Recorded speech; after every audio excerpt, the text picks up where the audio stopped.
দুইবার ডিভোর্স হওয়া কি খুব দোষের? সদ্বুদ্ধি দিয়ে সাহায্য করবেন প্লিজ। একটা মেয়ের যদি দুইবার ডিভোর্স হয়, সব দোষ কি শুধু সেই মেয়েটারই? পুরুষ মানুষের কি কোনো দোষ নেই, কোনো দায়ভার নেই একটা সম্পর্ক টিকিয়ে রাখার জন্য?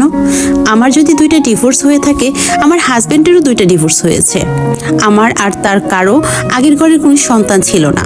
আমি আমার প্রথম ডিভোর্স হবার পর নিজের ইউনিভার্সিটি আর চাকরিতে মনোযোগ দিয়েছিলাম।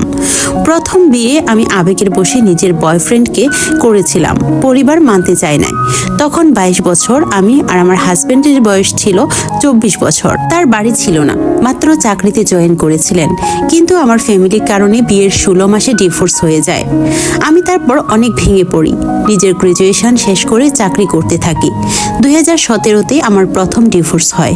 2022 সালে আমার সেকেন্ড হাজবেন্ডের বিয়ের প্রপোজাল আসে পারিবারিকভাবে। আমি এতগুলো বছর ভয়ে কোনো ছেলের সাথে কথা পর্যন্ত বলতাম না। ক্লাস করতাম আর স্টুডেন্ট পড়াতাম। তারপর চাকরি করা শুরু করি। ফ্যামিলি বলল সেটেল হবার জন্য। যেহেতু আমার বাবা জীবিত নেই, মা চাকরি করেন। তারপর বিয়ে করলাম। যেই ভুল করেছি, আমি বিয়ের 1.5 মাসে বাচ্চা কনসেপ্ট করি। লোকটাকে না বুঝে, না চিনে, না জেনে, যা আমার সব থেকে বড় ভুল ছিল। 6 মাসের প্রেগন্যান্সির সময় বুঝলাম সে একজন নার্সিসিস্ট। তার প্রথম স্ত্রীর ব্যাপারে আমাকে সব মিথ্যা বলে বিয়ে করেছে। আসলে তার বাবা মা খুব টক্সিক। তাদের টক্সিসিটির জন্যই তার আগের স্ত্রী চলে গিয়েছে, আর সে মেরুদণ্ডহীন একটা ছেলে।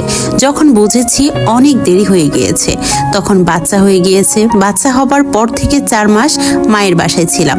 বাচ্চাকে দেখতে পর্যন্ত আসে নাই, কোনো কারণ ছাড়া। কোনো ঝগড়াঝাটি কিচ্ছু ছিল না।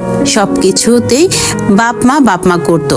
বেডরুমের কথা গিয়েও নিজের মায়ের সাথে শেয়ার করতো, নিজের বোনের সাথে শেয়ার করত। কোনো প্রাইভেসি রাখে না। তারপর শারীরিক মানসিকভাবে দূরত্ব বাড়তে থাকে আমাদের। আমি অনেক চেষ্টা করি ঠিক করার, কিন্তু সে তার মায়ের কথায় অন্য রুমে ঘুমাতেন। তারপর বাচ্চার 2 বছর বয়সে আমি চাকরিতে জয়েন করি, কারণ সে আমার কোনো ভরণ পোষণও দিচ্ছিল না।